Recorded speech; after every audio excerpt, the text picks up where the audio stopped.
Again, and in this video I'm going to be talking about muscle contraction and how muscle contraction occurs molecularly, and the specific molecules that or the specific proteins that are involved in this process. So what we have here is or what we'll first look at is the neuromuscular junction. So you have motor neurons releasing their neurotransmitters onto which is specifically acetylcholine, onto the neuromuscular junction. So when these neurotransmitters are released from the motor neurons, there's a receptor on the muscle cell known as acetylcholine receptor, and this becomes activated.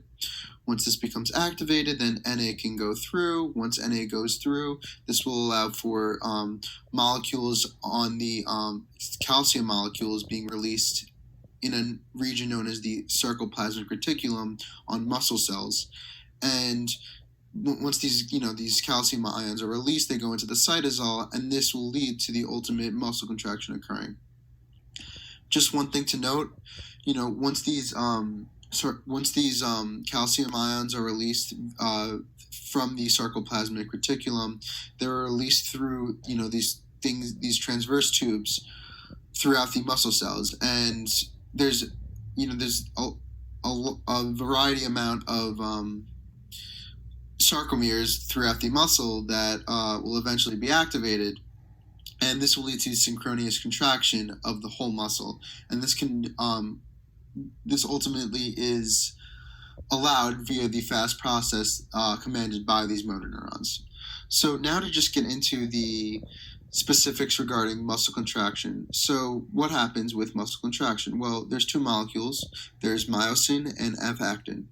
So firstly, what happens is myosin is originally connected to the F-actin, but when ATP comes in, the myosin dissociates from the actin.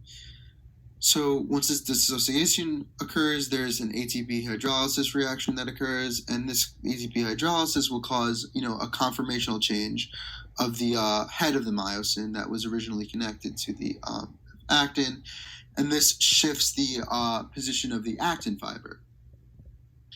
Once this occurs, the myosin will actually bind again to the actin, but a position over. So it kind of moves a position over. Once this occurs, there's going to be a release of ADP and inorganic phosphate, which was created via this ATP hydrolysis reaction. And this release of the ADP and the PI will ultimately lead to the quote-unquote power stroke that occurs, which is the muscle contraction of movement. So the conformational change of the myosin head and thus displacement of the two fibers against each other ultimately leads to this power stroke. So what happens is when this power stroke occurs in numerous molecules of this myosin and actin throughout the muscle fibers, and this happens synchronously, this will ultimately lead to the full contraction of the full muscle, and what we see phenotypically is happening when a muscle contracts. Thank you.